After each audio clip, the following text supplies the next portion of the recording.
भाजीपाला कटलरी विक्रेते, इळा काही विक्री करणारे किंवा स्टीलचे भांडे हे फिरून विक्री करणारे कोणते व्यावसायिक, त्यांच्यासाठी जी कर्जाची योजना 140 नगर परिषद व बँकेमार्फत केंद्र सरकारची योजना, तिथे फॉर्म मोठ्या प्रमाणात भरवले.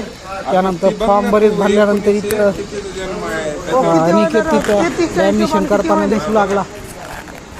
गेलो, माझ्याकडं हातावरलं जरा काम कमी झालं तर बघितलं ते काय करायला, तर लॅमिनेशन करायला होता. त्याला बघितलं तर TC होती. त्याला एक किस्सा सांगितला TCचा. मशीननी टेम्परेचर झाले का त्याला विचारलं. टेम्परेचर योग्य झालं पाहिजे. जास्त टेम्परेचर झाल्यास डॉक्युमेंट जळण्याचा पण शक्यता असू शकते.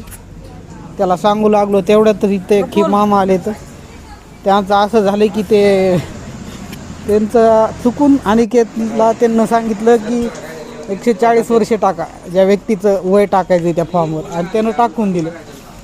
आणि आता हे त्यांच्यासोबतचे दुसरे एक व्यक्ती येतं, ते आले तर म्हणाले तेवढं वय कसं काय असू शकते, तर 105 टाका म्हणले ते. आता त्यानंतर म्हणलं तसं नसते मामा, तुम्हाला इथं आधार कार्डवर बघावं लागेल, आधार कार्डवर काय वय ते, त्यानुसारच आम्ही पण टाकतो.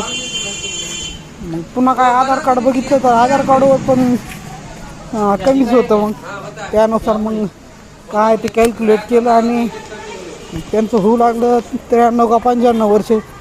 ते टाकून दिलं. ते होता डेथ सर्टिफिकेटचा फॉर्म होता, ते टाकून दिलं आणि मग इकडं आपलं चालू केलं. त्यानंतर मग अनिकेतला ते किस्सा सांगितला जे की वर्ष खाली झाला होता, 1 वर्षाखाली. एक किस्सा असा होता की 10वीचे विद्यार्थी जसं TC मार्क मेमो काढून आणतात तसं ते त्यांना लगेच झेरॉक्स वगैरे काढायला लावल्या. पण त्यात एक विद्यार्थी असा होता जे की मला TCला लॅमिनेशन करा म्हणला. करू लागलो लॅमिनेशन, पण मशीन अचानकच एवढी टेम्परेचर वाढलं की मशीनमध्येच अडकली ती TC.